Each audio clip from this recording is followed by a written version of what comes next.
Magnet brains. मैं रिया John, आपकी दोस्त और होस्ट, आज आपके लिए लेकर आई हूँ globalisation and the Indian economy. तो ऐसा हुआ भैया कि हमने वन शॉट रिवीजन में हमारे हिस्ट्री कंप्लीट कर लिया, सिविक्स कंप्लीट कर लिया, ज्योग्राफी कंप्लीट कर लिया, मैप वर्क हमारा बाकी है एक चैप्टर में से, उसको हम कवर करेंगे। अब इकोनॉमिक कंप्लीट कर लेते हैं तो फिर हमारा मैप वर्क अच्छे से चलता रहेगा, है ना। फिर हम बहुत सारे क्वेश्चन सॉल्व करेंगे। तो अब हम आ चुके हैं इकोनॉमी पे, जिसमें हमको चैप्टर उठाना है globalisation and the Indian economy. क्या कहता है ये चैप्टर आपको काफी सारी चीजें बताता है। आपने आपके आसपास के एनवायरमेंट में देखा हुआ है कि बहुत सारे अलग अलग प्रोडक्ट अब आपको मिलने लगे हैं, वाइड वेराइटी ऑफ प्रोडक्ट आपको मिलने लगे हैं। आप फोन देख लो तो पहले एक नोकिया का छोटा डब्बा हुआ करता था, अब वो नोकिया के छोटे वाले डब्बे में भी खूब सारी वेराइटी है, प्लस एंड्रॉइड में खूब सारी वेराइटी है, आईफोन्स में आपको अलग अलग मॉडल फ्रीक्वेंटली मिलते रहते हैं। तो काफी ज्यादा चीजें आपको जो है वो वेराइटी मिल रही है, प्लस इजीली मिल रही है। और ऐसा भी नहीं कि सारी की सारी चीजें आप ही की कंट्री में डेवलप हो रही है, ये सारी की सारी चीजें हो सकता है कहीं दूसरी कंट्री में, कहीं दूसरी कंट्री में, कहीं दूसरी कंट्री से मिल रही है। ऐसे फोन्स के साथ साथ में आप कुछ भी देख लो, कपड़ों में आपको हजारों ब्रांड्स मिल जाएंगे, जीन्स में, जूतों में, कपड़ों में, टॉप्स में, जैकेट्स में, है ना, और आपके लैपटॉप्स में, कुछ भी सामान आप आसपास देख लो उसके अंदर आपको हजार वेराइटी मिल जाएंगी। तो ऐसा नहीं ना कि सारी चीजें जो वेराइटी आपको मिल रही है ये आप ही की कंट्री में बन रही है ना, बहुत सारी कंट्रीज में बन रही है, और आपके यहाँ से बहुत सारा सामान उधर जा रहा है, बहुत सारा सामान इधर आ रहा है। तो ये सब कुछ कैसे शुरू हुआ, कैसे पूरा के पूरा वर्ल्ड एक दूसरे से इंटरलिंक हो गया, क्या प्रोसेस कही जाती है, इनके बारे में हमको पूरे चैप्टर में पढ़ना है। और पूरा चैप्टर हमारा इसके ही अराउंड होगा, ठीक है। आपको पता होना चाहिए चीजें आपके सिलेबस में क्यों डाली गई है, ताकि आपको पता हो कि क्या स्थिति थी, कैसे बदला, कैसे चीजें जो इंटरलिंक हुई, कैसे कंट्रीज इंटरलिंक हुई, कैसे प्रोडक्शन इंटरलिंक हुआ, कैसे सेलिंग इंटरलिंक हुई। ठीक है, समझ में आ रही है बात। तो in matter of years our markets have been transformed. तो आज से 20 साल पहले भी आप देखोगे तो इतनी वैरायटी नहीं थी चीजों में, है ना। मतलब मैटर ऑफ इयर्स में, कुछ इयर्स में ही जो है ये चेंजेस हमको देखने को मिल रहे हैं, और एकदम मेजर चेंजेस हमको देखने को मिल रहे हैं। हमारा मार्केट एकदम पूरी तरीके से बदल चुका है। हमको इस चैप्टर में चीजें को क्या समझना है, how do we understand these rapid transformation, ये जो ट्रांसफॉर्मेशन हुए हैं, इतनी तेजी से ट्रांसफॉर्मेशन हो रहे हैं, इसको कैसे समझे। Also what are the factors that are bringing these changes, किन कारणों से ये चेंजेस आ रहे हैं, and how are these changes affecting the lives of people. तो ये चेंजेस आ भी गए हैं अगर, तो इसकी वजह से लोगों की जिंदगी के ऊपर क्या प्रभाव पड़ रहा है। We shall dwell on these questions in this chapter. समझ में आ गई बात। हम हमेशा यही करते हैं, चैप्टर को स्टार्ट करने के पहले समझते हैं कि आखिर हमारा चैप्टर हमको क्या बताना चाह रहा है। तो हमारे जो सवाल है, इन्हीं सारे सवालों को हम एक एक करके पूरे चैप्टर के अंदर सॉल्व करते चलेंगे और समझते चलेंगे, ठीक है। तो प्रोडक्शन कंट्रीज में कैसे बढ़ने लगा, सबसे पहला टॉपिक हमारा ये होता है कि पहले क्या होता था ना कि बस नॉर्मल सा काम चलता था, प्रोडक्शन जो है वो विद इन कंट्रीज रहता था। जो भी इंडिया में है प्रोडक्शन हो रहा है तो पूरा प्रोडक्शन इंडिया में होगा, भले फिनिश्ड गुड जरूर दूसरी कंट्री में भेज दिया जाएगा, या फिर रॉ मटेरियल किसी कंट्री में भेजा जाएगा, फिर वहां से फिनिश गुड बनेगा, फिर वो फिनिश गुड भले वापस आ सकता है या दूसरी कंट्री में जाएगा। कुछ इस तरीके की प्रोसेस हुआ करती थी इवन बिफोर इंडिपेंडेंस हम देख लो, या फिर उसके भी थोड़े समय बाद तक भी, है ना। कुछ ऐसी स्थिति जो है वो हमको देखने को मिल रही थी पूरे ऑल ओवर द वर्ल्ड, ठीक है। Production was largely organised within country until middle of 20th century. 20th century मतलब कौन से ईयर्स, अपने 19 वाले सारे ईयर्स, ठीक है। उसका मिडिल मतलब वो 1945 1950 के अराउंड हम समझ सकते हैं कि प्रोडक्शन काफी ज्यादा कहां तक था, सीमित था विद इन कंट्रीज, है ना। प्रोडक्शन मतलब देखो, प्रोडक्शन अलग होता है, फिनिश गुड अलग होता है। प्रोडक्शन मतलब जब चीजों को बनाया जा रहा है तो जो बनाने की प्रोसेस होती है उसको प्रोडक्शन कहा जाता है, और फिनिश गुड मतलब जो सामान बन गया है वो फिनिश गुड हो गया।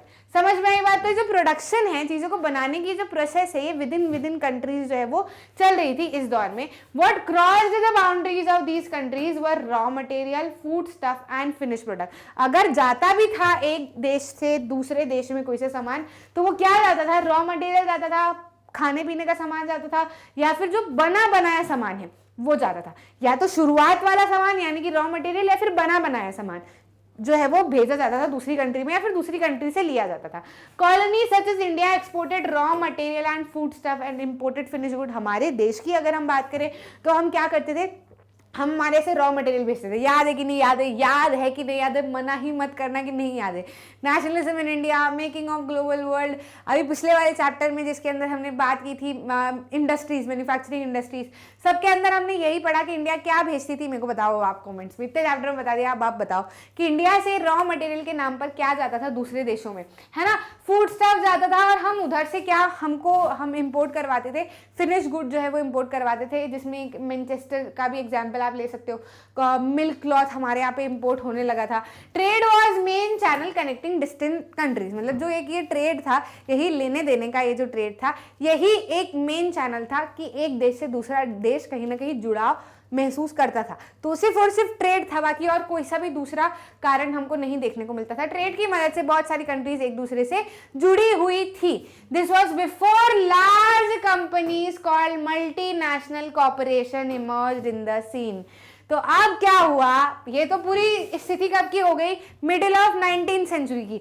लेकिन अब जो हमको देखने को मिलता है, क्या होने लगा इन सारी चीजों के बाद में, मल्टीनेशनल कंपनी ने धूम मचा दी। ठीक है, मल्टीनेशनल कंपनी जो है वो इमर्ज होने लगी। तो मल्टीनेशनल कंपनीज क्या होती हैं, कैसी होती हैं, इन सारी चीज़ों के बारे में हम बात कर लेते हैं। मल्टीनेशनल कॉर्पोरेशंस या फिर मल्टीनेशनल कंपनीज के बारे में अगर हम बात करें तो ये क्या है, ये कंपनी है दैट ओन्स और control production in more than one nation. तो अभी तक हम क्या पढ़ रहे थे कि प्रोडक्शन विद इन कंट्री ही रहता था, लेकिन एमएनसी के आने के बाद में, मल्टीनेशनल कॉर्पोरेशन के आने के बाद में, ये जो प्रोडक्शन है ये एक से ज्यादा कंट्री में फैलने लगा। मतलब प्रोडक्शन ही एक से ज्यादा कंट्री में फैलने लगा।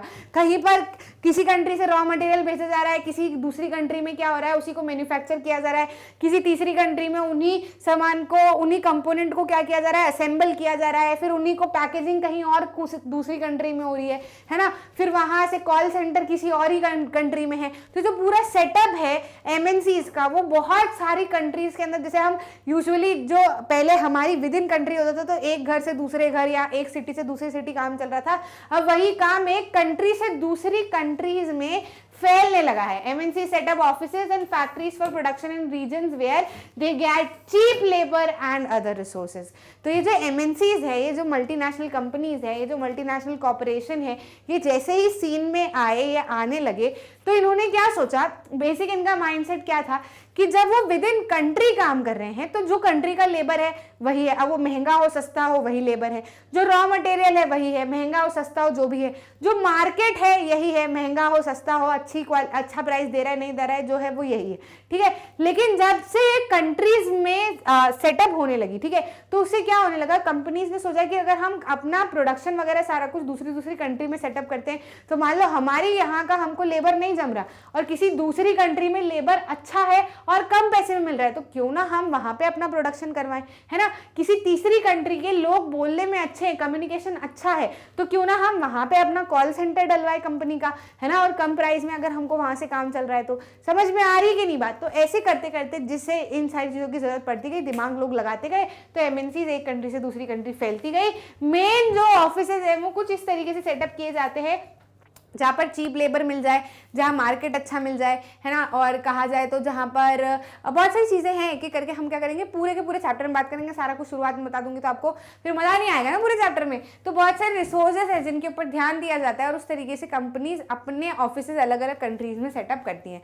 This is done so that cost of production is low and they can earn greater profit. अच्छा, एक छोटी सी चीज़ समझना कि आपको प्रॉफिट कब मिलता है, आपको आपके बिजनेस से प्रॉफिट कब मिलता है। बिजनेस से प्रॉफिट आपको जब ही मिल पाएगा जब आप प्रोडक्शन में कम से कम कीमत में आपका काम हो जाए, है ना। जैसे कि मान लो कि आप कोई सा भी सामान जब बेच रहे हो, जैसे कि जो भी आपका फाइनल गुड बन के आएगा वो अगर आप 1000 रुपए में बेचोगे, है ना, तो आपको प्रॉफिट कब मिलेगा, जब आपने उसको बनाने में 500 रुपए लगाए हो। आपने बनाने में 500 रुपए लगाए, फिर वो 1000 रुपए में बिक गया, तो 500 रुपए का आपको प्रॉफिट हो गया, है ना।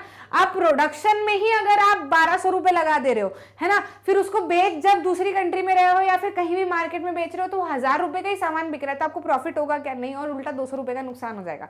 समझ में आ रही है बात। तो एमएनसीज के हिसाब से सेटअप होती है कि कम से कम उनका प्रोडक्शन में कम पैसा जो है वो कम लगे, और जितना कम लगेगा, जितना प्रोडक्शन में कम पैसा लगेगा, उतना ज्यादा प्रॉफिट, जब वो सामान बिकेगा तो जो रिटर्न आएगा तो वो जेब में जाएगा।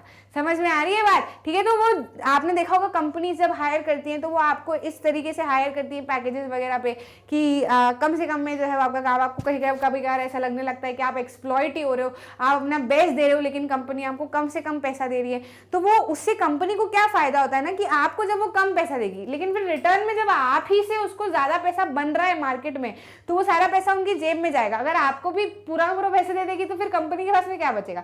समझ में आ रही है बात। तो इस तरीके से कंपनी सेटअप की जाती है। इसमें हम एग्जांपल ले सकते हैं spreading of production by an MNC. जैसे कि कोई सी एक बड़ी एमएनसी ले लो, मल्टीनेशनल कॉर्पोरेशन ले लो, वो क्या कर रही है अलग अलग जगह पे उन्होंने अपने पैर फैला रखे हैं, अलग अलग कंट्री में पैर फैला रखे हैं। जैसे कि यूनाइटेड स्टेट में वो क्या कर रही है, वो प्रोड्यूस कर रही है अपने इक्विपमेंट को और डिजाइन को, ठीक है। यूनाइटेड स्टेट में अपने इक्विपमेंट और डिजाइन को प्रोड्यूस कर रही है इन रिसर्च सेंटर, ठीक है।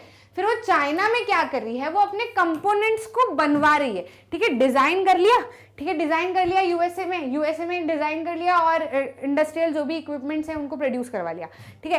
प्रोड्यूस करवा लिया, डिजाइन करवा लिया। अब वो जो चीजें डिजाइन करवाई है, वो छोटे छोटे कंपोनेंट्स जो उनको चाहिए, टुकड़े जो उनको चाहिए, वो कहाँ पे बनवा रही है, वो चाइना में बनवा रही है। फिर वो क्या कर रही है, मैक्सिको और ईस्टर्न यूरोप में शिप कर दे रही है इन प्रोडक्ट्स को और असेंबल करवा रही है इनटू फिनिश गुड और फिर वहां से ऑल ओवर द वर्ल्ड सामान को भेजा जा रहा है। समझ में आ रही है बात। और इंडिया में क्या किया हुआ है उन्होंने, इंडिया में उस कंपनी ने मान लो कॉल सेंटर लगाए हुए हैं क्योंकि इंडिया के यूथ जो है इनकी इंग्लिश काफी अच्छी है, ये सारे लोगों से बात कर सकते हैं। इवन इंडिया के जो यूथ है उनको कहा जाए तो अपना इन सारी चीजों के बारे में या इंजीनियरिंग के बारे में, प्रोडक्शन के बारे में काफी ज्यादा नॉलेज होता है, तो वो लोगों से डील कर सकते हैं, है ना। काफी अच्छा एरिया उनको कॉल सेंटर के लिए इंडिया में मिल जाएगा, ठीक है। वहीं दूसरे देशों में अगर हम कॉल सेंटर लगा दोगे या लगा भी सकते हैं पर वहां पे ऐसा रहता है कि भाई किसी को कुछ नहीं बात करते आ रहा है, किसी को इंडियन यूजर से बात करते नहीं आ रहा है तो प्रॉब्लम हो जाएगी। अब इंडिया के लोग तो सब भाषा में सब लोगों से बात कर सकते हैं, है ना। तो ये कुछ इस तरीके से एक कंपनी है जिसका क्या आ रहा है, प्रोडक्शन कहाँ पे हो रहा है, यूएसए में हो रहा है, डिजाइन यूएसए में बन रहा है, कंपोनेंट्स मैन्युफैक्चर हो रहे हैं चाइना में और फिर मैक्सिको और ईस्टर्न यूरोप में पूरा सारे कंपोनेंट्स और ये सब भेजे जा रहे हैं। तो उन कंपोनेंट्स को जोड़ दे रहे हैं, वो फिनिश गुड में बना दे रहे हैं और फिर वहां से सब दूर सारी कंट्रीज में भेज रहे हैं, अलग अलग कंट्रीज के मार्केट में। और फिर मार्केट में जब कंज्यूमर खरीदेंगे, लोगों को दिक्कत आएगी तो कॉल करेंगे, अरे हमारे सामान नहीं चल रहा, अरे हमारे सामान में ये दिक्कत आ रही है, फलाना ठिकाना सारा कुछ। तो जो बात करने वाले होंगे वो इंडियन होंगे। अब इस कंपनी ने ऐसा क्यों किया, ये चाहती तो अपने भी देश में रख सकती थी ना, तो ऐसा इसलिए किया क्योंकि यूएसए में तो उन्होंने सारा कुछ स्टार्ट किया है, ठीक है। वहीं चाइना में अगर हम बात करें तो चीप मैन्युफैक्चरिंग लोकेशन मिल जाती है चाइना में, ठीक है, तो वो उसके लिए प्रॉफिटेबल रहेगा, सस्ता काम यहाँ से हो रहा है। वहीं मैक्सिको और इधर की बात करें तो मार्केट से क्लोज है, ठीक है। जो वर्ल्ड मार्केट है उससे मैक्सिको और ईस्टर्न यूरोप बहुत पास पड़ता है, तो ट्रांसपोर्टेशन में खर्चा बचेगा। समझ में आ रही है। इंडिया में अगर हम बात करें तो हाईली स्किल्ड इंजीनियर्स हैं और इंग्लिश स्पीकिंग यूथ है जो आसानी से लोगों से बात कर सकते हैं, कम्युनिकेट कर सकते हैं, लोगों की प्रॉब्लम्स को सॉल्व कर सकते हैं। तो फायदा होगा कि नहीं होगा एमएनसी को, समझ में आ रही है कि नहीं बात। तो इस तरीके से एमएनसी जो है वो अपना क्या करती है, प्रोडक्शन अक्रॉस कंट्रीज सेटअप करती है। आई होप इतना आपको समझ में आया है, इतना आपको कोई प्रॉब्लम नहीं है। अब क्या होने लगा कि जैसे जैसे फायदा दिखने लगा चीजों के अंदर, तो ये जो प्रोडक्शन था कंट्रीज के अक्रॉस ये इंटरलिंक होने लगा, है ना। बहुत अलग अलग तरीके से इंटरलिंक होने लगा। MNC set up production where MNC countries में प्रोडक्शन वही सेटअप करती है जहां पर मार्केट से क्लोजनेस होती है। भाई मार्केट से क्लोजनेस होगी तो जाहिर सी बात है ट्रांसपोर्टेशन में ज्यादा पैसा नहीं लगेगा, जहां पर स्किल्ड और अनस्किल्ड लेबर दोनों मिल जाएंगे प्लस सस्ते दाम पे मिल जाएंगे, ठीक है, तो वहां से पैसा बच जाएगा। Availability of other factors of production, जो भी फैक्टर्स ऑफ प्रोडक्शन जैसे कि जमीन खरीदना है, सस्ते में जमीन मिल रही है ना, बड़ी जमीन मिल जा रही है। भाई किसी कंट्री में वही जमीन का अमाउंट कुछ और हो सकता है, किसी कंट्री में वही जमीन का अमाउंट कुछ और हो सकता है। तो ये सारी चीजों को भी ध्यान में रखकर एमएनसी जो है वो क्या करती है, अपना प्रोडक्शन सेटअप करती है। और साथ ही साथ जहां पर गवर्नमेंट पॉलिसीज इन इंटरेस्ट को देखे, है ना, मतलब लीनियंट रहे थोड़ी बहुत गवर्नमेंट पॉलिसीज, अच्छी हो गवर्नमेंट पॉलिसीज जिस कंट्री की, वहां पर एमएनसी जो है वो अपने ऑफिस सेटअप करती हैं। अब जब वो ऑफिस सेटअप करती हैं उसके बाद में वो क्या करती है, इन्वेस्टमेंट करती हैं। तो इन्वेस्टमेंट और फॉरेन इन्वेस्टमेंट को समझना, money that is spent to buy assets such as land, building, machine, other equipment with hope of earning profit. तो जैसे कि एमएनसी है, अब एमएनसी के पास में कितना पैसा होता है, भयंकर वाला पैसा होता है, ठीक है। तो जब बहुत सारा पैसा होता है एमएनसी के पास में तो वो आसानी से चीज़ें खरीद सकती हैं। अब जैसे कोई सी एमएनसी इंडिया में आई, अपना ऑफिस इंडिया में सेटअप करना चाह रही है, तो वो इंडिया में आसानी से सेटअप करेगी, तो आसानी से ज़मीन खरीद सकती है, बिल्डिंग वगैरह खरीद सकती है, ठीक है, लेबर्स वगैरह खरीद सकती है। तो ये क्या कर रही है, वो कंपनी के अंदर इन्वेस्ट कर रही है, अपने आइडिया के अंदर या फिर इंडिया के ऑफिस में या इंडिया में जो अपना काम सेटअप करना चाह रही है उसमें इन्वेस्टमेंट कर रही है, ठीक है। तो जो पैसा सारे एसेट को खरीदने में लगता है उसको क्या कहा जाता है, इन्वेस्टमेंट। और जब ये इन्वेस्टमेंट एमएनसी के द्वारा किया जाता है किसी कंट्री में, मतलब अपनी कंट्री में अगर कोई सी एमएनसी आ रही है दूसरे देश से, तो वो क्या करिए, हमारे यहाँ पे आके जब वो इन्वेस्टमेंट करेगी तो उसी इन्वेस्टमेंट को क्या कहा जाएगा, फॉरेन इन्वेस्टमेंट कहा जाएगा। कोई दिक्कत क्या, इतने से में बहुत इजी है, बिल्कुल परेशानी आपको होनी नहीं चाहिए। अब देखो, जब वो इंडिया में आती है या फिर कोई से भी देश में अगर एमएनसी सेटअप होती है, तो वो किस तरीके से वहां का मार्केट को कब्जे में लेती है या मार्केट के अंदर अपना दबदबा जमाती है, उसके बारे में हम बात कर लेते हैं। देखो, अब ऐसा होगा कि जब भी कोई एमएनसी आएगी किसी कंट्री में, तो ऐसा नहीं कि वो पूरा का पूरा काम अपने दम पे कर सकती है। हालांकि वो पैसा बहुत लेके आ सकती है, तो वो पैसे से जरूर काम करवा सकती है, लेकिन उसको लोगों को हायर तो करना पड़ेगा, है ना। तो there variety of ways, there are variety of ways in which MNCs are spreading their production and interacting with local producers in various countries across the globe. तो जब ये आती हैं तब जैसे जिस भी कंट्री में जा रही है, जिस भी कंट्री में एमएनसी सेटअप हो रही है, तो फिर वो क्या करेंगी, वहाँ के लोकल मार्केट से या फिर लोकल प्रोड्यूसर्स से अलग अलग तरीके से इंटरैक्ट करती हैं, है ना। वो अच्छा इंटरैक्शन करती है, खराब इंटरैक्शन करती है, उसके बारे में हम समझते हैं। तो ये ऑल ओवर द ग्लोब होता है, ठीक है। तो ये कुछ 3 तरीके से हम चीज़ों को देखेंगे, 1, 2 और इधर वाला जो है वो 3, ठीक है। तो एक एक करके हम तीनों तरीके से बात कर लेते हैं चीजों को। The benefit to the local company of joint production is 2-fold, है ना। अगर मान लो कि कोई सी एमएनसी आई है और वो जॉइंट प्रोडक्शन कर रही है किसी लोकल प्रोड्यूसर से, तो उससे लोकल प्रोड्यूसर को या लोकल कंपनी को 2 फायदे हो सकते हैं। देखो, लोकल टर्म मेरे हिसाब से बहुत सारे लोग लोकल टर्म को गलत समझते हैं। लोकल मतलब ऐसा कि लोकल ऐसा नहीं होता, लोकल मतलब जो उस लोकेलिटी का है ना, मतलब उस लोकेलिटी या उस लोकेशन के अंदर सेटअप है, समझ आ रही है बात। तो लोकल मतलब लोकल मत समझना कि ये लोकल ही है हल्का पतला, ऐसा मत समझना। लोकल मतलब कि जो उस लोकेलिटी के अंदर कंपनी ऑलरेडी सेटअप है या जो प्रोड्यूसर उस लोकेलिटी के अंदर है जहां पर एमएनसी सेटअप हो रही है। तो 2 तरीके से फायदे होते हैं। किस तरीके से होते हैं, MNC can provide money for additional investment. कुछ भी जरूरत लग रही है, एक्स्ट्रा चीजों को खरीदना है, तो एमएनसी क्या करेगी, भाई लोकल प्रोड्यूसर के पास ही मान लो इतना पैसा नहीं है, लेकिन आइडियाज या किसी भी तरीके से वो अपने प्रोडक्शन को एक्सपांड करना चाहती है, फिर मल्टीनेशनल कंपनी ने उनसे हाथ मिला लिया, तो मल्टीनेशनल कंपनी क्या कर सकती है, उनको पैसा दे सकती है, तो प्रोडक्शन भी काफी अच्छे से होने लगेगा।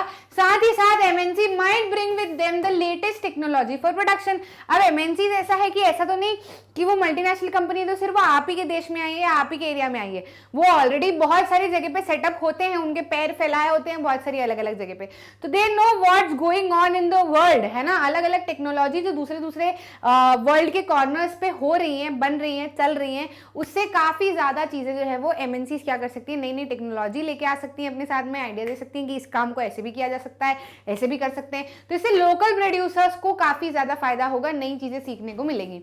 पर जो मोस्ट कॉमन तरीका है एमएनसी का, वो ऐसा नहीं होता। एमएनसी का बेसिक काम क्या है, अगर वो आपकी कंट्री में सेटअप हुई है, भले उन्होंने हाथ मिलाया है, भाई जॉइंट प्रोडक्शन भले वो शुरुआत में करना चाहते हो, लेकिन उनका बेसिक से बेसिक काम क्या होगा, प्रॉफिट अर्निंग। जहां से उनको प्रॉफिट अर्न हो जाए वो उस चीज के ऊपर पहले से हाथ मारना चाहेंगे। अब वो क्या करती हैं, यूजुअली जब वो किसी भी देश में जाती हैं, अपना प्रोडक्शन सेटअप करने की कोशिश कर रही होती है, तो एमएनसी के पास में बहुत पैसा होता है, वो आसानी से उनके कॉम्पिटिटर्स को खरीद सकती हैं, ठीक है। जैसे कि हम एग्जांपल ले सकते हैं कारगिल फूड्स का। कारगिल फूड्स क्या है, काफी बड़ी एक अमेरिकन एमएनसी है। तो जब वो इंडिया में आई तो इंडिया में ऑलरेडी पराग फूड नाम से काफी बड़ी एक कंपनी सेटअप थी, ठीक है। अब जब कारगिल फूड इंडिया में आएगी तो जाहिर सी बात है उसका कंपटीशन किससे होगा, पराग फूड से। लेकिन कारगिल फूड्स के पास में क्या है, बहुत सारा पैसा। अब पराग फूड की ऐसी स्थिति थी कि इंडिया में काफी ज्यादा एकदम फला फूला है वो बिजनेस था पराग फूड का, और साथ ही साथ में 4 ऑयल रिफाइनरीज जो है वो पराग फूड अपने नाम से चला रहा था, ठीक है। अब कारगिल फूड ने क्या किया, पराग फूड को खरीद लिया। जब पराग फूड को खरीदा कारगिल फूड्स ने, तो उनकी जो रिफाइनरीज थी उनको भी खरीदी। अब आज की डेट में अगर हम बात करें तो वो मिलियन में पाउचेस डेली बनाती है ऑयल के, और इंडिया का लार्जेस्ट प्रोड्यूसर हो गया कारगिल फूड। मतलब इंडिया में कारगिल फूड जो है वो सबसे ज्यादा क्या करता है, एडिबल ऑयल, जो खाने वाला जो ऑयल रहता है ना, तेल रहता है, उसका सबसे ज्यादा प्रोडक्शन अगर कोई करता है तो कारगिल फूड करता है। तो इस तरीके से एमएनसीज क्या करती हैं, लोकल कंपनीज को भी खरीद लेती हैं और कब्जे में कर लेती हैं। The most common route of MNC investment is to buy up local company and then expand production. Local company को खरीद लेती हैं और फिर अपना प्रोडक्शन जो है वो एक्सपांड करती हैं। Example, Cargill food, a very large American MNC has brought over smaller Indian company such as Parag food. Parag food का मैंने आपको पूरा एग्जाम्पल बता दिया, तो आई होप आपको समझ में आ गया होगा कि कैसे उन्होंने खरीदा। तीसरा एक और तरीका हो सकता है, large MNC in develop country place orders for production with small producer. ऐसा होता है कि भले वो पूरी तरीके से इंडिया में ना आए, कई बार ऐसा होता है कि एमएनसी अलग अलग जगह पे सेटअप है, लेकिन वो क्या करेंगी, वो यहाँ के, जैसे मान लो इंडिया का एग्जाम्पल ले लेते हैं, उनको स्मॉल प्रोड्यूसर्स, हमारे जो कुछ प्रोड्यूसर्स है, मान लो वो कुछ बहुत ही अच्छा प्रोड्यूस कर रहे हैं, लेकिन अपने अपने घरों में अपनी अपनी कॉटेज इंडस्ट्री या फिर छोटा मोटा काम लेके बैठे, लेकिन प्रोडक्शन काफी अच्छा है, तो एमएनसी क्या करेगी, उनको पैसे देंगी, है ना, उनको पैसे देंगे और उनसे प्रोडक्शन करवाएंगी। इसमें आप एग्जांपल ले सकते हो शूज का, गारमेंट्स का, और भी काफी सारी चीजों का, फुटवेयर का, स्पोर्ट्स आइटम का एग्जांपल आप ले सकते हो। वो पैसा देती हैं स्मॉलर प्रोड्यूसर्स को, उनसे सामान को प्रोड्यूस करवाते हैं और फिर अपने ब्रांड नेम पे बेचते हैं। फिर मतलब प्रोड्यूस हो गया, अब उस पर ठप्पा लगा लो अपने ब्रांड का और बेचो, क्योंकि पैसा, भाई जिसका पैसा उसका सामान, है ना, भले मेहनत किसी की भी हो, मेहनत करने हम कहते हैं ना कि मेहनत तो हम कर रहे हैं, पैसा भले कोई भी दे, तो मेहनत तो हमारी है, तो हमारा नाम जाना चाहिए, ऐसा नहीं है। पैसा अगर नहीं होता तो फिर आप मेहनत भी नहीं कर पाते, क्योंकि आपके पास में रॉ मटेरियल नहीं आता। समझ में आ रही है बात? तो जो पैसा देगा, भले वो कुछ नहीं कर रहा है, सिर्फ पैसा दे रहा है, आपके हाथ में गड्डी रख के चले जा रहा है, उसने कोई मेहनत नहीं की, लेकिन नाम उसी का रहेगा, ब्रांड नेम उसी का रहेगा। तो ऐसे स्मॉल प्रोड्यूसर से वो लोग सामान बनवाते हैं, अपना ब्रांड का ठप्पा लगवाते हैं और फिर ऑल ओवर दी वर्ल्ड वो बेचते हैं। एग्जाम्पल में क्या क्या आ जाएगा, गारमेंट, फुटवेयर, स्पोर्ट्स आइटम, ये सारे एग्जाम्पल के अंडर आ जाएंगे।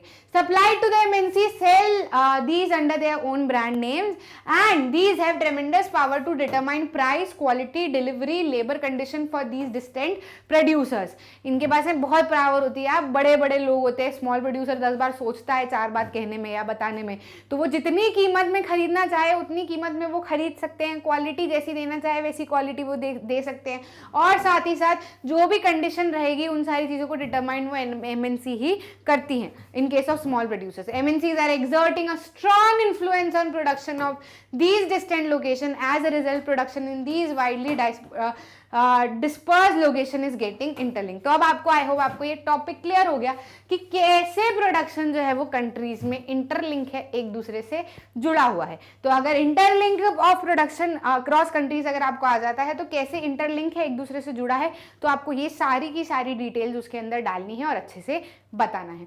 समझ में आई कि नहीं बात? आई होप आ गई है। अब शुरू करते हैं हमारा तीसरा टॉपिक। क्या बता रही है? Foreign trade and integration of market. कैसे बाहर से जो ट्रेड होता है, मतलब यहाँ पर एमएनसी की बात नहीं हो रही, यहाँ पर बाहर से जो सामान आ रहा है, दूसरी कंट्रीज से सामान किसी कंट्री में जाता है, ट्रेड होता है, खरीदा बेचा जाता है, तो उससे क्या क्या चीजें होती है, कैसे मार्केट, दो कंट्रीज के मार्केट एक दूसरे से जुड़ जाते हैं, इंटीग्रेट हो जाते हैं, मतलब जुड़ जाते हैं। ठीक है, तो इसकी बात हम कर लेते हैं। What is the basic function of foreign trade? Foreign trade का बेसिक फंक्शन क्या होता है समझना। Foreign trade results in connecting market और integration of market in different countries. Foreign trade क्या करता है? कनेक्ट करता है मार्केट को और साथ ही साथ में मार्केट को इंटीग्रेट करता है अलग अलग कंट्रीज के। ये बेसिक फंक्शन हो जाता है किसका? फॉरेन ट्रेड का। कैसे हो रहा है, क्या हो रहा है, सारी चीजों को हम क्या करते हैं, समझते हैं। बहुत लंबे समय से फॉरेन ट्रेड जो था वो मेन चैनल था कनेक्टिंग कंट्रीज। हमने पुरानी हमारी हिस्ट्री में भी पढ़ा है कि एक जगह से रॉ मटेरियल आ रहा है, यहाँ पे फिनिश गुड आ रहा है, फिर फिनिश गुड को बेचा जा रहा है। तो ऐसे जो ट्रेड है ये फॉरेन ट्रेड ही है, इसी ने बहुत सारी कंट्रीज को एक दूसरे से कनेक्ट किया हुआ था। In general opening of trade की ओपनिंग के बाद से ही क्या होने लगा कि काफी ज्यादा, जैसे देखो ऐसा है कि आपकी कंट्री में प्रोड्यूस हो रहा है खादी, है ना, एग्जाम्पल के लिए लेते हैं, हम उस समय तक चलते हैं और बात करते हैं। हमारी कंट्री में क्या बनाया जा रहा है, जो कपड़ा बनाया जा रहा है वो खादी बनाया जा रहा है। अब लोग खरीदेंगे तो सारे के सारे खादी पहनेंगे, खादी पहन रहे, ये भी खादी पहन रहे, ये भी खादी पहन रहे, ये भी खादी पहन रहे।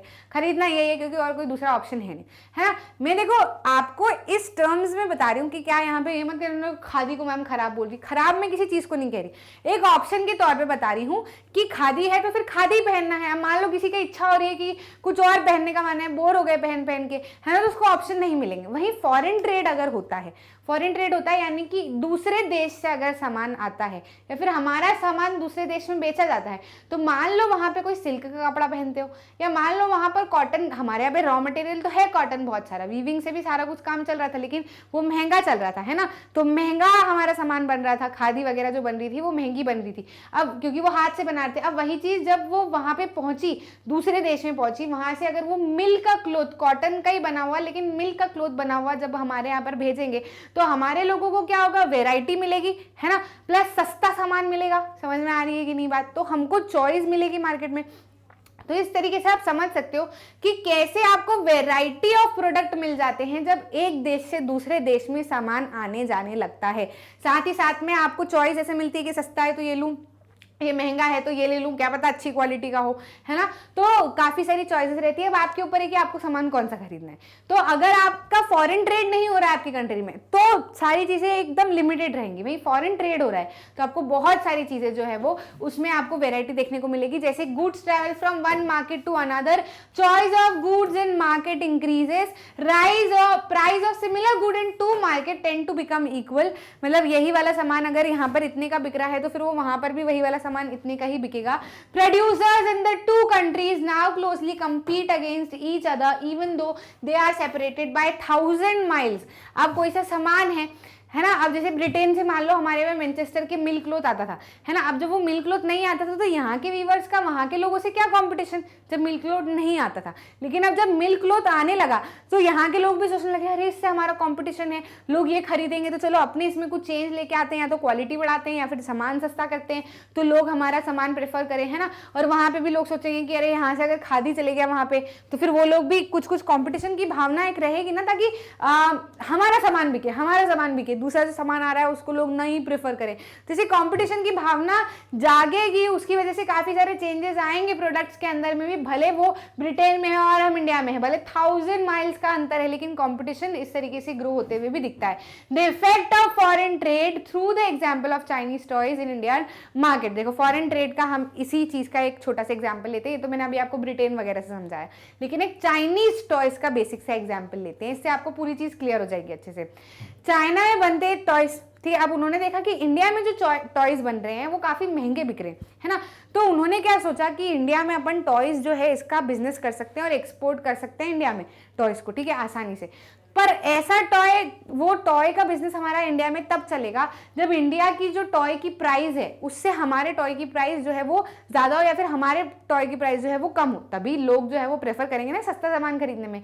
तो चाइना से सस्ती हल्की क्वालिटी का सामान आने लगा, प्लस अगर वो सस्ता आने लगा, भाई हल्की क्वालिटी का था तो जाहिर सी बात है सस्ता रहेगा, तो सस्ता आया और हल्की क्वालिटी का आया, हमारे मार्केट में आया, तो लोगों ने ये नहीं देखा कि क्वालिटी कैसी क्या है, लोगों ने देखा कि सस्ता सामान है, तो लोगों ने भयंकर तरीके से चाइनीज टॉयज खरीदना शुरू कर दिए। जब वो चाइनीज टॉयज खरीदना लोगों ने शुरू किए इंडिया में, तो चाइना का एक मार्केट बन गया इंडिया के अंदर, ठीक है, और लोग इंडिया के जो टॉयज थे, क्योंकि वो क्वालिटी अच्छी थी तो महंगे थे, लेकिन वो नहीं देखा और उन्होंने देखा कि भाई सस्ता सामान ले लो, तो चाइनीज टॉयज खरीदने लगे। अब जब वो चाइनीज टॉयज खरीदने लगे तो बहुत सारी डिमांड बढ़ने लगी लोगों की, बहुत सारा सामान आने लगा चाइना से, तो चाइना जब हमारे यहाँ पर सामान बेचने लगा, अपने टॉयज को बेचने लगा, तो उससे चाइना को प्रॉफिट होने लगा, वही इंडियन मार्केट को प्रॉफिट जो है वो उनके खुद के टॉयज से जो मिलता था वो कम हो गया। तो इस तरीके से फॉरेन ट्रेड इंटरलिंक होते हुए हमको दिखता है कि एक मार्केट दूसरा मार्केट क्या हो सकता है, एक दूसरे से इंटीग्रेट हो सकता है, इंटीग्रेट हो सकता है यानी जुड़ सकता है। समझ में आ रही है कि नहीं आ रही बात। तो चाइनीज टॉयज के छोटे से एग्जांपल से आप इस चीज को आसानी से समझ सकते हो। अब हम बात कर लेते हैं किसकी, ग्लोबलाइजेशन की, किस तरीके से ग्लोबलाइजेशन ने इस चीज में सबसे बड़ा रोल प्ले किया है। ग्लोबलाइजेशन क्या होता है, कैसे होता है, इन सारी चीज़ों की हम बात करते हैं। देखो अब ऐसा है कि आपके पास में वेराइटी ऑफ थिंग्स काफ़ी ज़्यादा है। आपको कार खरीदनी है, हज़ारों मॉडल मिल जाएंगे। आपको कुछ भी सामान खरीदना है, आपको हज़ारों चीज़ें मिल जाएंगी। तो ये किस वजह से हुआ है? ग्लोबलाइजेशन की मदद से हुआ है। ग्लोबलाइजेशन क्या है? It is the process of rapid integration और इंटरकनेक्टेडनेस बिटवीन द कंट्रीज। काफ़ी ज़्यादा इंटीग्रेशन होना दूसरी कंट्रीज के साथ में, और साथ ही साथ में इंटरेक्शन होना दूसरी कंट्रीज के साथ में। इसी को बेसिकली सिंपल से सिंपल टर्म्स में ग्लोबलाइजेशन कहा जाता है। जैसे कि अगर हम फोर्ड मोटर्स का एग्जांपल ले इंडिया में, तो फोर्ड मोटर्स का कैसा है कि भैया यहाँ पर भी सामान बेचती हैं, प्लस दूसरे कंट्रीज में भी सामान अपना बेचती हैं, और बहुत सारे सामान हमको देखने को मिलते हैं फोर्ड मोटर्स के। The result of greater foreign investment and greater foreign trade has been greater integration of production and market across the country. जितना ज्यादा इन्वेस्टमेंट मिला है हमको फॉरेन ट्रेड की मदद से, जितना फॉरेन इन्वेस्टमेंट, देखो जितना ज्यादा फॉरेन इन्वेस्टमेंट होगा और जितना ज्यादा फॉरेन ट्रेड होगा, ठीक है, तो उसकी वजह से क्या होगा? काफी ज्यादा इंटीग्रेशन होगा प्रोडक्शन का, और साथ ही साथ में मार्केट का भी। MNCs are playing a major role in globalisation. Globalisation को तब शब्द को अगर हम तोड़े तो ग्लोबलाइजेशन मतलब क्या? पूरा ग्लोब, और ग्लोब पे क्या है? बहुत सारी कंट्रीज है, तो इनका एक दूसरे के साथ में इंटरकनेक्शन होना और इंटीग्रेशन होना, यही ग्लोबलाइजेशन कहलाता है। One more way in which countries can be connected is through the movement of people between countries. जब एक कंट्री से दूसरी कंट्री में लोग भी एक जगह से दूसरी जगह शिफ्ट होते रहेंगे, तो इसकी वजह से भी ग्लोबलाइजेशन होगा। अब शिफ्ट क्यों होंगे? तो देखो शिफ्ट होने के काफी सारे कारण हैं कि कमाई के लिए आपको जाना है, जॉब्स के लिए आपको जाना है ना, इन चीज़ों के लिए लोग एक जगह से दूसरी जगह शिफ्ट करते हैं, ताकि आसानी से क्या हो, वो अपनी अर्निंग जो है उनको जम रहा है कि भाई यहाँ पर नहीं मिल रही है, जॉब नहीं हो रहा है, काम नहीं मिल रहा है, एम्प्लॉयमेंट, तो लोग दूसरी कंट्रीज में शिफ्ट हो जाते हैं। लेकिन अब ये जो मूवमेंट है पीपल का, ये काफ़ी कम होता हुआ हमको देखने को मिलता है, क्योंकि काफ़ी सारे कंट्रीज ने अलग अलग बैरियर्स लगा दिए हैं, अलग अलग रेस्ट्रिक्शन लगा दिए हैं दूसरी कंट्रीज के लोगों को शिफ्ट होने में, है ना। पहले काफ़ी ज़्यादा होता था ऐसे रैंडम कहीं पर भी आप जाके रह सकते हो, लेकिन अब कंट्रीज काफ़ी ज़्यादा इन सारी चीज़ों के लिए कॉन्शियस हो गई हैं, तो इसकी वजह से मूवमेंट थोड़ा सा कम देखने को मिलता है। लेकिन सामान भैया भयंकर एक जगह से दूसरी जगह पर जाता हुआ दिखता है। More and more goods and services, investment and technology are moving between countries. कोई नई टेक्नोलॉजी आई, within seconds and minutes आपको एक जगह से दूसरी जगह फैलते हुए दिखेगी। न्यूज़ आई, एक जगह से दूसरी जगह पे आपको फैलते हुए दिखेगी। कोई सी भी चीज़ हो रही है, आपको एक जगह से दूसरी जगह फैलते हुए में उसको थोड़ा ही समय लगेगा। और इवन जब नई नई चीज़ें आती है, जैसे कोई सा नया मॉडल रिलीज हुआ, दूसरी कंपनी दिखेगी अरे कॉम्पिटिशन, वहाँ पे वाली कंट्री में ये वाला मॉडल रिलीज हो गया है, तो फिर यहाँ के लोकल लोग भी उस चीज़ में करने की सोचेंगे, वो लोग भी अपना ज़्यादा इंप्रूवमेंट करने की सोचेंगे। तो इसकी वजह से काफ़ी ज़्यादा चीज़ें जो है वो एनहांस होते हुए हमको दिखी है। किसकी वजह से? ग्लोबलाइजेशन की वजह से। अब ग्लोबलाइजेशन होता किस तरीके से है, क्या क्या फैक्टर्स है जिसकी वजह से ग्लोबलाइजेशन होते हुए दिखता है, उसकी हम बात करते हैं। देखो सबसे पहला फैक्टर जो है वो क्या है? टेक्नोलॉजी। टेक्नोलॉजी की मदद से काफ़ी ज़्यादा चीज़ें जो है वो एक कंट्री से दूसरी कंट्रीज में आते हुए दिखती हैं। जैसे one major factor that stimulated the globalisation process is technology. Improvement in transportation technology, जैसे कि क्या हो गया? Containers for transportation of good. अब जैसे पहले कोई सा गुड ट्रांसपोर्ट करना होता था तो वो कैसे तो भी लेके जाते थे वाया सी और इनसे, लेकिन अब अलग अलग तरीके के कंटेनर्स आने लगे हैं। उसको आसानी से आप सामानों को कंटेनर्स में डाल सकते हो और आसानी से शिपिंग हो सकती है, ठीक है, आप आसानी से भेज सकते हो, डिलेस कम होते हैं, ट्रांसपोर्टेशन में पैसा आपको कम लगता है ना। तो बहुत सारी चीज़ें कंटेनर्स की मदद से हो चुकी है। साथ ही साथ में एयरलाइंस जो है उनका थोड़ा सा पैसा या रेट जो है वो थोड़ा सा कम हो गया है, उसकी वजह से आप बाय एयर भी चीज़ों को ट्रांसपोर्टेशन आप आसानी से कर सकते हो, है ना। तो ट्रांसपोर्टेशन टेक्नोलॉजी आ गई है जिसकी वजह से काफ़ी चीज़ें, जो ट्रेड है वो फीजिबल हो गया है। साथ ही साथ development in information and communication technology. अब देखो कहने की बात है कि वो कंट्री में ऐसा है, ये कंट्री में से ये एक ऑफिस यहाँ जमा लिया, एक ऑफिस वहाँ जमा लिया, एक ऑफिस वहाँ जमा लिया, लेकिन उसको सेंट्रलाइज करना है, उसके ऊपर एक पर्टिकुलर इंडिविजुअल का या फिर ग्रुप ऑफ इंडिविजुअल का कंट्रोल होना भी तो जरूरी है। अब आस पड़ोस में हो तो कहीं पर भी जाके आप देख सकते हो, दूसरी कंट्रीज में माइल्स अवे में अलग अलग काम चल रहा है, तो उनके ऊपर कंट्रोल बनाना जरूरी है, जाहिर सी बात है ये तो उसको कैसे किया जाता है या फिर कैसे उस चीज को संभाला गया है, तो वो मेनली संभाला गया है किसकी मदद से? इंफॉर्मेशन और कम्युनिकेशन टेक्नोलॉजी की मदद से। पहले ऐसा था कि पहले ये इंफॉर्मेशन और कम्युनिकेशन टेक्नोलॉजी भी इतनी स्प्रेड नहीं थी, तो इसकी वजह से एमएनसी 10 बार सोचती थी या फिर कंपनी जो है वो उभर के आ रही होंगी, वो सोचती होंगी कि हम कैसे एक कंट्री से दूसरी कंट्री में अपना ट्रेड फैलाएंगे, बातचीत कैसे होगी। लेकिन अब कम्युनिकेशन ही ऐसा हो गया है, ईमेल्स हो गए, इंटरनेट हो गया है, कंप्यूटर हो गया है, आपके फोन्स हो गए, बहुत सारी चीजें, इवन पैसा भी आपको कुरियर क्लियर करने की जरूरत नहीं, पहले तो ऐसे ड्राफ्ट भेजा जाता था, लेकिन अब आसानी से आप गूगल पे नंबर दबाए और आपका सामान का जो पैसा है वो एक जगह से दूसरी जगह ट्रांसफर हो जाएगा। तो कम्युनिकेशन और इंफॉर्मेशन टेक्नोलॉजी की मदद से काफी ज्यादा आसानी हो गई है for doing this trade between countries. समझ में आ रही है बात? Telecommunication, computer, internet, telecommunication facilities जैसे कि telegraph, telephone including mobile phone, fax वगैरह सब कुछ, this has been facilitated by satellite communication devices.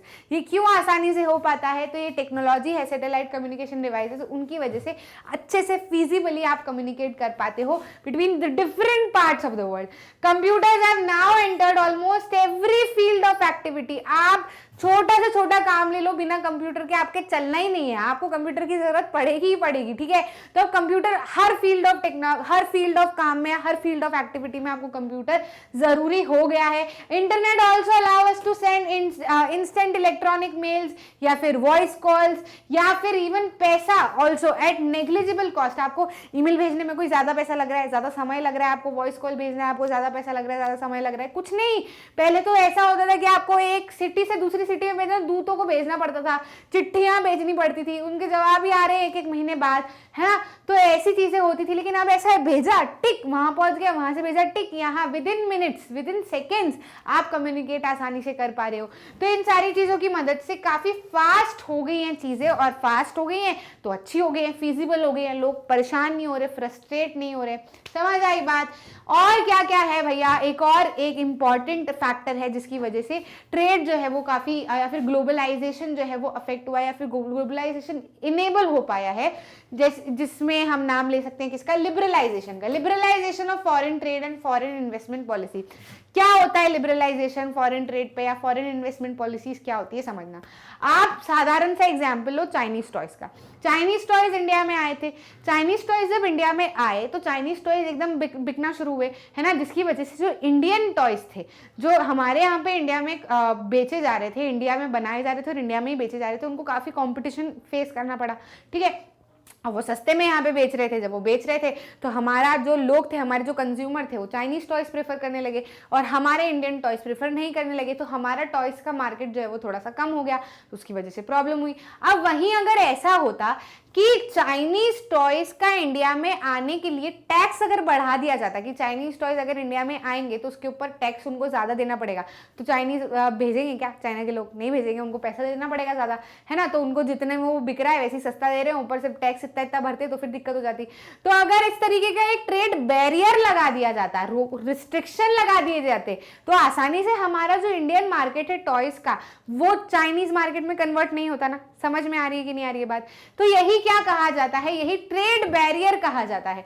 Removing barrier and liberalisation की अभी हम बात करते हैं, इस डेफिनेशन को अभी आप ऊपर रखो, पहले ये समझो कि ट्रेड बैरियर क्या होता है। Take example of Chinese toys, Chinese toys का एग्जांपल लिया। Tax on import is an example of trade barrier. Barrier क्यों कहा जाता है? अगर आप किसी भी सामान पे, किसी भी ट्रेड पे दूसरी कंट्री से आते हुए उसके ऊपर आप बैरियर लगा दे रहे हो, मतलब आप क्या कर रहे हो? बैरियर क्यों? मतलब आप उसके ऊपर क्या कर दे रहे हो? रोक लगा दे रहे हो बाय टैक्स, कि अगर पैसा ज्यादा देना पड़ेगा तो सामने वाला वैसे ही नहीं भेजेगा सामान आपके कंट्री में, है ना? तो उसको टैक्स देना पड़ेगा, तो उसकी वजह से क्या होगी? रिस्ट्रिक्शन लग जाएंगे, एक रुकावट हो जाएगी, इसीलिए उसको क्या कहा जाता है? बैरियर कहा जाता है। ये क्यों जरूरी होता है? Necessary to protect the producers within country from foreign competition. हमारे जितना हमको फॉरेन सामान यहाँ पे लाना जरूरी है, उतना जरूरी ये भी है कि हमारा जो खुद का प्रोडक्शन है वो भी अच्छे से चल पाए, है ना? वो भी आसानी से चल पाए, लोग उन चीजों को भी खरीदे। समझ में आ रही है? तो अगर आप ट्रेड बैरियर लगा दोगे, दूसरा सामान जो आपको बहुत ही ज्यादा कॉम्पीट कर रहा है, लोग उसी को खरीदना प्रेफर कर रहे हैं, तो उससे तो हमारे देश का नुकसान होगा ना। तो फिर उसको रोकने के लिए ट्रेड बैरियर लगाना या फिर टैक्स लगाना काफी ज्यादा जरूरी हो जाता है, ठीक है? तो हम देख पाते हैं कि जब ऑल ओवर, मतलब जो भी डेवलपिंग कंट्रीज रहती है, जो डेवलप्ड कंट्रीज हैं अभी भी, उन्होंने शुरुआत में अपने डेवलपमेंट का जो स्टेज था, मतलब जब वो डेवलप हो रही थी, उस बीच उन्होंने सभी ने अपनी कंट्रीज के ऊपर ट्रेड बैरियर्स लगा दिए थे। क्यों लगा दिए थे? ताकि वो उनके, जैसे जब कोई सी भी कंट्री डेवलप हो रही होती है ना, तो उनके प्रोड्यूसर्स भी इमर्ज हो रहे होते हैं, उनका मार्केट भी इमर्ज हो रहा होता है। अब ऐसे में अगर कोई दूसरी कंपनी या दूसरी फॉरेन कंट्री का सामान आपकी कंट्री में आने लगेगा और वो ऐसा होगा कि कंज्यूमर को वो सामान ज़्यादा अच्छा लगने लगेगा, तो फिर आपके अपने प्रोड्यूसर जो हैं वो खुल के उभर के नहीं आ पाएंगे, उनका सामान कोई खरीदना प्रेफर नहीं करेगा, तो वो आपके देश के लिए एक नुकसान हो जाएगा। इसीलिए शुरुआत में जो डेवलपिंग स्टेज रहती है उसमें सारे जो भी डेवलप्ड नेशंस हैं अभी, उन्होंने अपने अपने डेवलपिंग स्टेजेस में सबने ट्रेड बैरियर लगा दिए थे, टैक्स बढ़ा दिए थे, ताकि कोई भी फालतू का फॉरेन सामान अगर बाहर से आएगा उसके ऊपर टैक्स लगेगा तो फिर वो यहाँ पे जाहिर सी बातें बेचेंगे ही नहीं, और हमारे जो प्रोड्यूसर्स हैं वो आसानी से ग्रो कर पाएंगे। इसमें आपको याद होगा मैनचेस्टर का केस, आपको याद होगा, मैं फिर से आपको बता देती हूँ।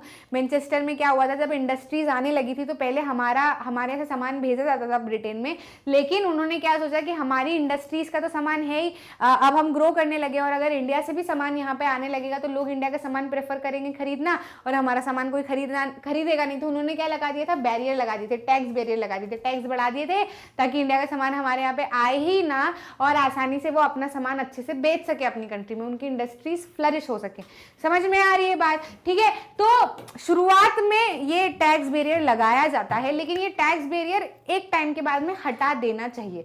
क्यों हटा देना चाहिए? अराउंड हमारे इंडिया में भी 1991 के बाद में देखा जाने लगा कि भैया जो शुरुआती स्टेज थी तो हमने टैक्स बैरियर्स लगाए थे, लेकिन 1991 तक जब हमारे प्रोड्यूसर्स थोड़े बढ़िया तरीके से सक्षम हो चुके थे तब हमने क्या किया, टैक्स बैरियर्स को हटाना थोड़ा सा शुरू कर दिया ताकि हमारे प्रोड्यूसर्स फॉरेन जो प्रोड्यूस है उससे compete कर सके। और जब कंपटीशन होगा तो जाहिर सी बात है आसानी से क्वालिटी बढ़ेगी।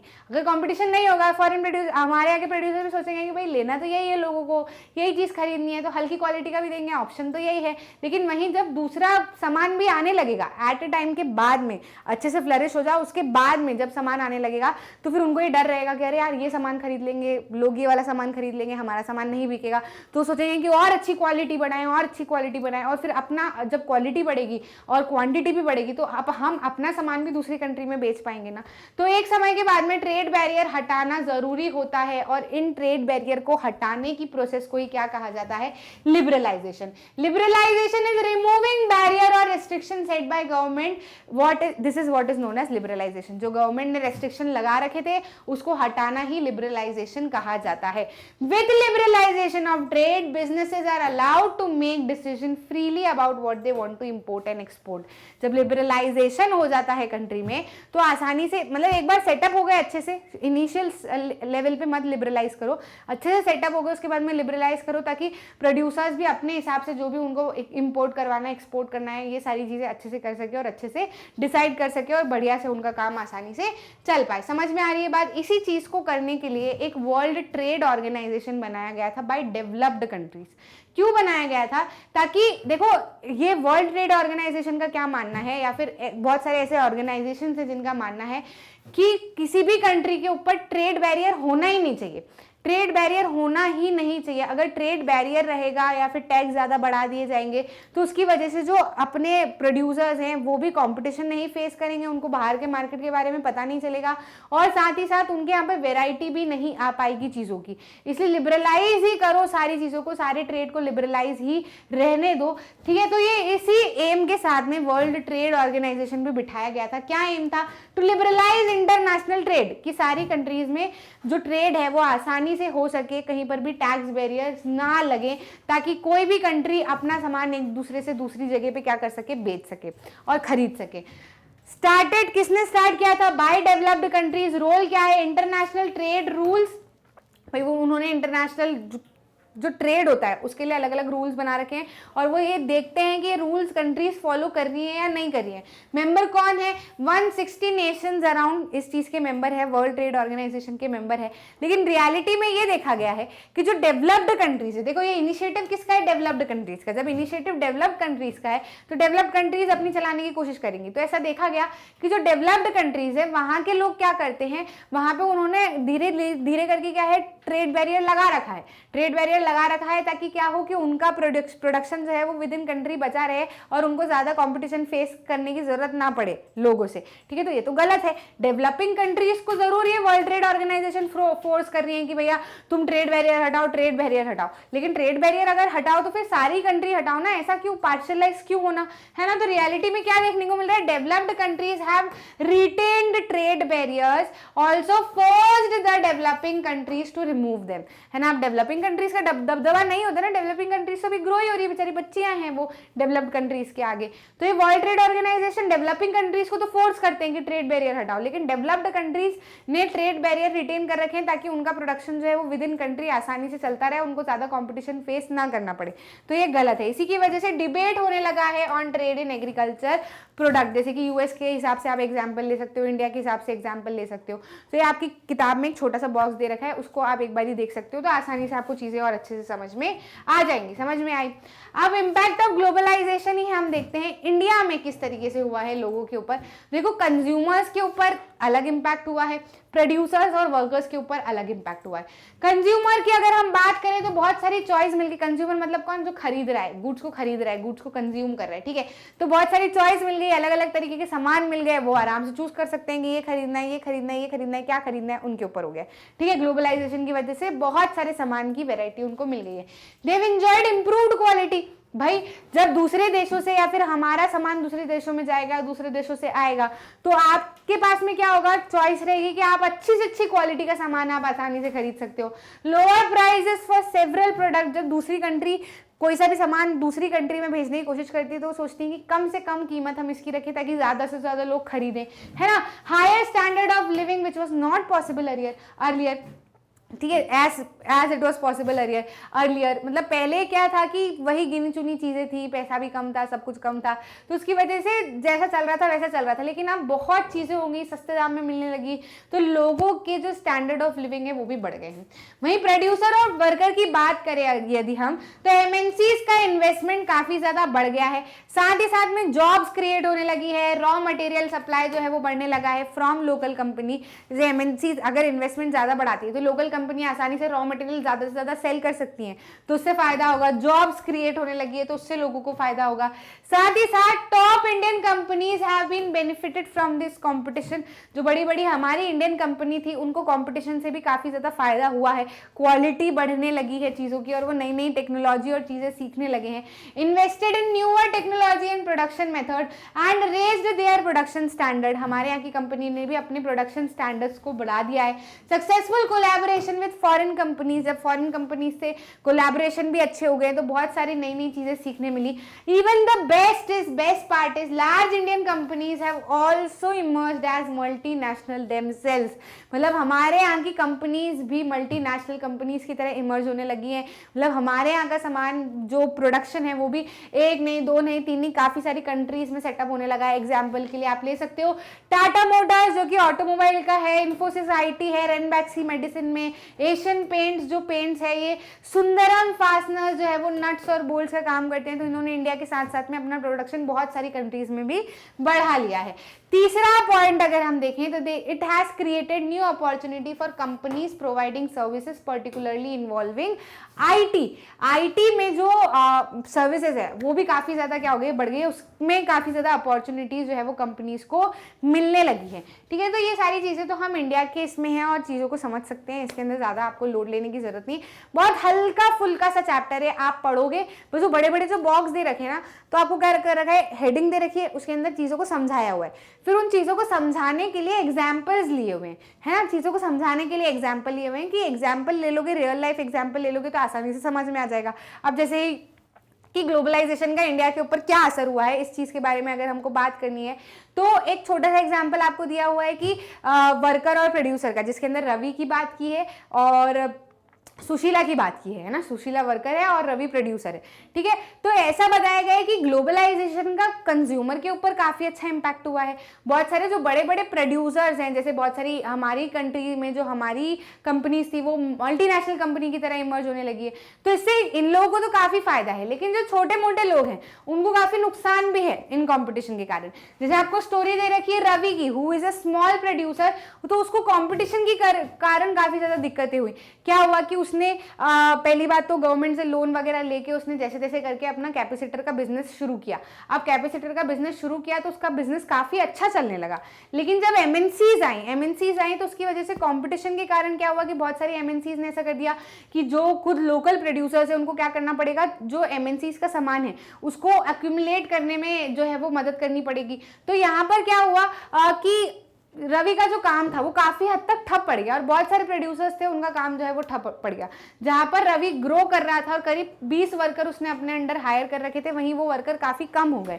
तो इसकी वजह से रवि को काफी ज्यादा प्रॉब्लम फेस करनी पड़ी, है ना। तो ये किसकी हो गई, रवि की स्टोरी होगी। वहीं अगर हम सुशीला की बात करें तो शी वॉज अ वर्कर, है ना। वो काफी अच्छे फर्म में काम करती थी और एकदम उसको वेजेस जो उसकी सैलरी थी बढ़िया थी, उसको काफी सारे प्रॉफिट वगैरह जो है वो बढ़िया से मिल रहे थे। लेकिन फिर क्या हुआ, उसकी जो फैक्ट्री थी वो बंद कर दी गई कि एमएनसी आ गई थी। अब वो फैक्ट्री बंद कर दी गई तो उसने जैसे जैसे काम ढूंढा, अब काम ढूंढा तो उसको मिला भी काफी दूर, है ना। वो वाला काम काफी दूर मिला तो उसको आने जाने में भी दिक्कत, और ऊपर से कोई एग्रीमेंट नहीं, डेली वेज के हिसाब से फिर उसको रख लिया गया और काफी ज्यादा दिक्कत है जो उसको फेस करनी पड़ी।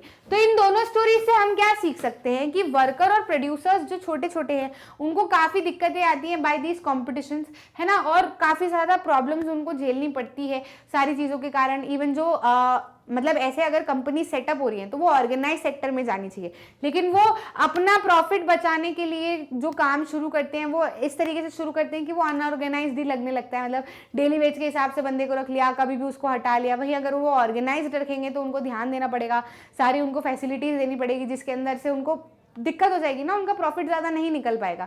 तो प्रॉफिट अर्निंग के चक्कर में उन्होंने जो चीज ऑर्गेनाइज सेक्टर की तरह काम होनी थी वो अनऑर्गेनाइज सेक्टर की तरह काम करने लगी, है ना। तो ऐसी काफी सारी प्रॉब्लम्स भी है जो देखने को मिलती है हमको ग्लोबलाइजेशन की वजह से।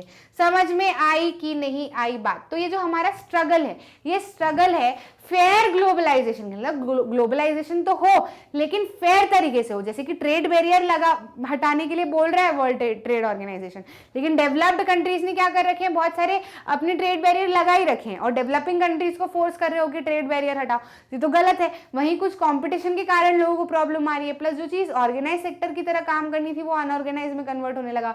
तो ये तो गड़बड़ है ना, गलत है, ये अच्छा नहीं है, ठीक है। तो इसको ठीक करने के लिए क्या किया जा सकता है। Not everyone has benefited from globalisation, सभी लोगों को फायदा नहीं है। बेनिफिट कौन हो पाया है, people with education skill and wealth, जिनके पास में पैसा है, जिनके पास में एजुकेशन है, जिनके पास में स्किल है, वो आसानी से बेनिफिट हो पाए हैं। लेकिन there are many who have not shared the benefit, जो हल्के फुल्के लोग हैं उनको तो काफी दिक्कतें फेस करनी पड़ी। तो इसके लिए क्या किया जा सकता है, what can be done, the government can play a major role in making this possible. इसको ठीक करने के लिए गवर्नमेंट ही पूरी तरीके से अपना मेजर रोल प्ले कर सकती है। कैसे, लेबर लॉ को प्रॉपरली इंप्लीमेंट किया जा सके, वर्कर को उनके राइट्स मिले और स्मॉल प्रोड्यूसर्स को सपोर्ट किया जा सके ताकि वो अपना परफॉर्मेंस इंप्रूव कर सके। एमएनसीज आ रही है यहाँ पे लेकिन वो लेबर लॉ को ही फॉलो नहीं कर रही तो गलत है, क्योंकि लेबर तो उसको जिस कंट्री में वो आई है वहां से ही मिलेगा ना। साथ ही साथ वो क्या कर रही है कि प्रोड्यूसर्स के ऊपर हक जमा रही है, या फिर प्रोड्यूसर जो कंट्री जिस कंट्री में वो आई है उस कंट्री के प्रोड्यूसर ही फ्लरिश नहीं हो पा रहे हैं, तो ये तो गलत है। तो इन छोटी छोटी चीजों के ऊपर गवर्नमेंट को ध्यान देना चाहिए और पॉलिसीज बनानी चाहिए ताकि एमएनसीज आए तो, लेकिन उनका जो काम है वो वही करे और यहाँ के लोगों को नहीं एक्सप्लॉइट करें। समझ में आ रही है बात। साथ ही साथ government can use trade and investment, है ना, ट्रेड और इन्वेस्टमेंट को भी गवर्नमेंट यूज कर सकती है। साथ ही साथ barriers negotiate at the WTO for fair rules. WTO क्या होता है, वर्ल्ड ट्रेड ऑर्गेनाइजेशन। तो वर्ल्ड ट्रेड ऑर्गेनाइजेशन से वो नेगोशिएट कर सकती है ना। बाकी सारे जो नेशंस है उनके साथ में जो है, जो भी डेवलपिंग नेशन है, प्रॉब्लम तो सारे डेवलपिंग नेशन को हो रही है, तो उनके साथ में टीम अप करो और वर्ल्ड ट्रेड ऑर्गेनाइजेशन के साथ में बात करो कि ट्रेड बैरियर्स का क्या करना है, किस तरीके से लगाने हैं। किसी ने लगाए हुए हैं, किसी ने नहीं लगाए हुए हैं, तो इसके लिए एक फेयर रूल्स जो है वो आपको जनरेट करने चाहिए, वर्ल्ड ट्रेड ऑर्गेनाइजेशन को जनरेट करनी चाहिए, जो कि हर कंट्री के ऊपर लागू हो, भले वो डेवलप्ड हो या डेवलपिंग हो। समझ में आई बात। Government should fight against the domination of developed countries in world trade organisation organisation.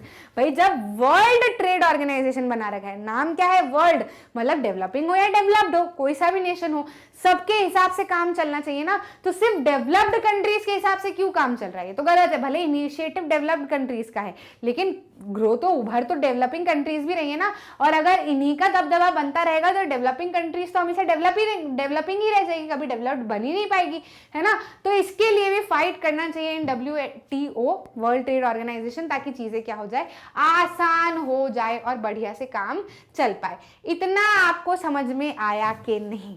बहुत इजी चैप्टर है, बहुत इजी चैप्टर है, मैं आपको पक्का प्रॉमिस करके दे रही हूँ। इस वीडियो को देखने के बाद में एक बार सिंपल से एक एक करके टॉपिक जो है वो अपनी किताब में पढ़ने की कोशिश करना, पूरा चैप्टर याद हो जाएगा, आपको बिल्कुल प्रॉब्लम नहीं आएगी। महज आधे दिन का चैप्टर है, बता दे रही हूँ, ठीक है। अच्छे से पढ़ो, और इवन इंपॉर्टेंट भी है ऐसी चीजें जानना, क्योंकि आपको ये सारी चीजें काम आने वाली है ना। आप जब ग्रो करोगे, आप बड़े होगे, तो ये बेसिक चीजें आपको समझ में आनी चाहिए देश दुनिया के बारे में, है ना। तो यहाँ पे हमारा कंप्लीट होता है globalisation and the Indian economy. समझ में आया, अच्छे से समझ में आया, आई होप आपको सारी चीजें क्लियर हो गई होंगी। इसके बाद में हम मिलेंगे अगले चैप्टर में, जो कि है मनी एंड क्रेडिट, और यहाँ पे हमारा 1 शॉर्ट वीडियो जो आपका टर्म 2 के हैं वो सारे के सारे बढ़िया से सम अप हो जाएंगे। अच्छे से पढ़ाई करते रहो, फिर हम बहुत सारे क्वेश्चंस करेंगे बढ़िया। हमारे पास में फरवरी, आधा जनवरी, फरवरी और मार्च भी बचा है, ठीक है। तो हम खूब प्रैक्टिस करेंगे, खूब आंसर राइटिंग की, मैप वर्क की, अलग अलग टाइप के क्वेश्चंस की। सबके लिए तैयार रहना, अपने कंसेप्ट पे अच्छी पकड़ बना लो, फिर तो हम धूम मचा देंगे। लाइक करना, अच्छा लगा है तो शेयर करना, और सब्सक्राइब जरूर करना, ताकि आप कोई भी इंपॉर्टेंट वीडियो मिस ना करें। सब कुछ फ्री ऑफ कॉस्ट आपके लिए अवेलेबल है। मिलते हैं अगले